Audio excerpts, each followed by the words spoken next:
Hello and welcome to episode number 101 of Supercalifragilistic. My name is Christian Rauchenwald and today I'm going to show you how you can figure out what to improve to increase the conversion rates of your website, e-commerce store, Shopify store or funnel. Before we get to that, as always, a quick shout out to those who tune in for the first time to one of my episodes. Make sure to hit the subscribe button in the bottom right of this video in order to not miss any future episodes. And if you're listening to this in the podcast version, well, make sure to subscribe to the podcast so you don't miss out on any content. That said, let's talk about how to basically debug your website or Shopify store or sales funnel and figure out what's wrong. Like, first of all, you need to be aware about the customer's journey. No matter what you're offering, your customer is going to start somewhere, like either it's paid ads or it's organic traffic, but that's the starting point, and that's the first thing you need to look at when your conversion rates don't add up. For example, let's say you comment a lot in a blog about, I don't know, like pet supplies, but you're actually selling, I don't know, chainsaws in your store. Well, clicks from that pet supply blog will not convert very well because they probably, the target audience doesn't fit. So here the problem is simply in your traffic source. That's something that you can figure out very easily. With paid ads, it's a little trickier, but it's still pretty much the same. You need to make sure your targeting works right, or is right.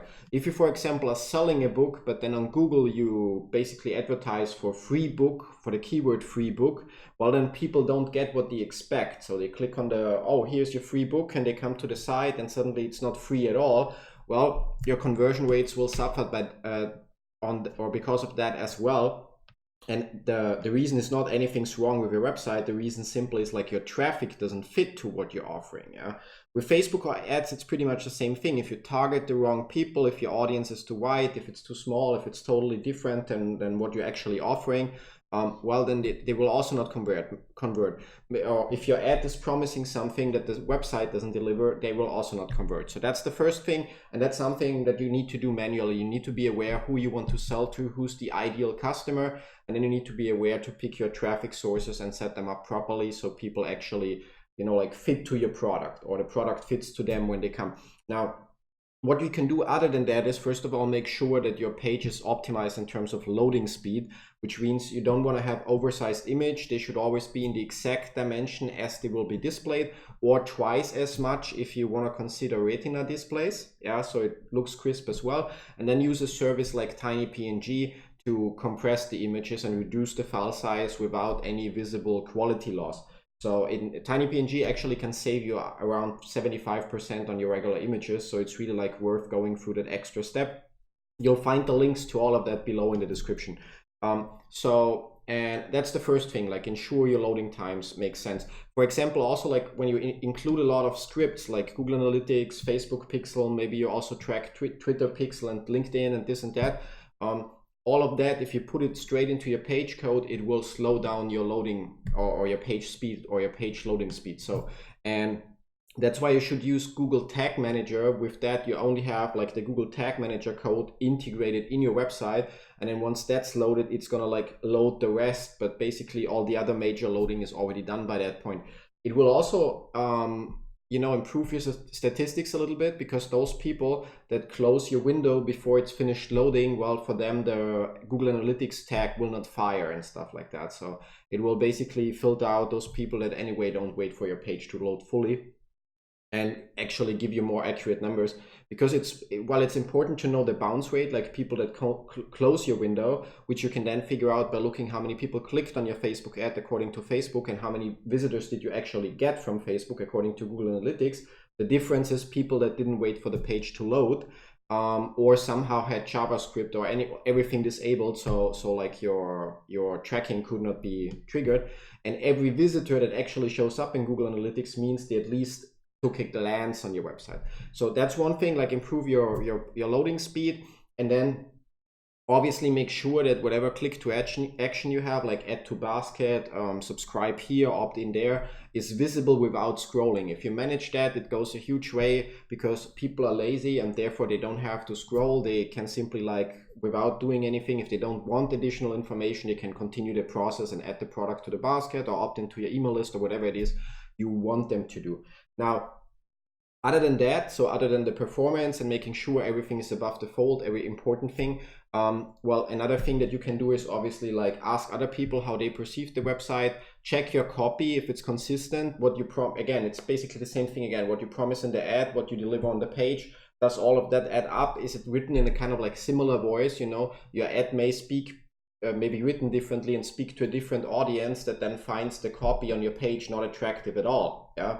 And well, last but not least, the one thing that's really like gonna make a difference, it's actually quite interesting. I just had a conversation about it yesterday, and I argued that you can, like, in certain ways you can separate yourself from your audience. Yeah. We don't want to go too much into that, but the point being, like, when it's on a website or on a blog or something, people don't have to like me, they just have to like the content. But it actually is not necessarily true, because what I'm using currently to debug websites when I see the conversion rates don't add up, I use heat maps and recordings, meaning like when people then visit a certain funnel that's not converting for me, it's going to record their session, and then later I go through those videos and I watch them to see where do people scroll, what do they interact with, to figure out how long exactly are they on their site and what are they focusing on. So I get more data on, like, are they actually drawn to what I want them to draw to, or is something else drawing more attention away from the element I want to highlight. And this way then you can actually figure out what's the problem. On top of that, you can also use Google Analytics with Google Tag Manager, and if you have longer pages, track how far people scroll. Yeah, I mean, while it's preferable that everybody opts in, some people going to scroll and going to read your additional information. But if you notice, for example, that most people leave at reaching 50% of your page, then you know at this point something is wrong. But that's again also like in Google Analytics, when you have huge visitor numbers, it's going to be easier because then you see just the sum and the numbers. When you're starting with a new funnel using a service like SmartLog, you can find all the links down below, don't worry. And it's actually the better solution, because you will have recordings of those few visitors, and you can, or fewer visitors, and you can actually see what they're doing, and you know, like, what's currently in their focus, because it also considers the display resolution. Yeah. So because scrolling 50% on your iMac, yeah, you see way more content that could throw you off than scrolling 50% on your 13-inch MacBook Air or something like that. So it's crucial to use the tools at your disposal. Don't just, you know, like, don't just come to the conclusion that your funnel is not working or your page is not working or everything's broken, but start from the beginning. Look at it as a flow. You know, it starts with getting the traffic. Then it's like, okay, they are on the page. What do you want them to do? Add to basket, opt in or something, and then it's the next funnel step, next funnel step, next funnel step. And for each of those funnel steps, you need to make sure it's a consistent experience for the user, that there's no not too many huge changes, that suddenly it doesn't feel like they're in the same, you know, on the same journey anymore. And then you just need to debug it step by step, starting with, if it's your page, like, again, like performance, image sizes, load speed, use Google Tag Manager, track where people drop off by using Google Tag Manager, and scroll and track the scroll distance, yeah, scroll depth, how far the people scroll, and use services like SmartLog to simply create heat maps of where people are focusing on your pages, which will help you to identify if they look at what you want them to look at, and or if they're missing that crucial opt-in button that for you is so obvious, but for them it's just like kind of like they don't see it. And use the video recordings of their actual browsing sessions to figure out where they jump off, like what's the one thing that they then click on or do. You will also, when you have page leave pop-ups that pop up when the users like try to leave the page, yeah, it also is a great way to you know, like, filter out or see in the videos what people are doing with those pop-ups. Are they just closing it? Are they ignoring it? The best thing you could have is, like, they still opt in or click on add to basket or whatever, And the second best thing is they click to close it, which means the pop-up actually gets their attention. And the worst thing you could have is nothing. They do nothing because it means they don't even notice the pop-up, which means your pop-up is not eye-catching enough. Yeah. So that's pretty much it for today. It's a shorter video. Oh no, it's actually pretty much the same as always. Yeah. So let me know below, like, which of the following or which of the methods I mentioned have you already been using, and did I miss anything? Like, what do you go through when your e-commerce store, Shopify store, whatever it is, whatever platform where you have like kind of a funnel flow, like from visitor comes, visitor buys, signs up, or does whatever, what methods are you using to figure out why something is not working, or to figure out what exactly is not working? So thanks for watching. See you tomorrow with episode 102 of Super Califunnalistic. Till then, bye bye.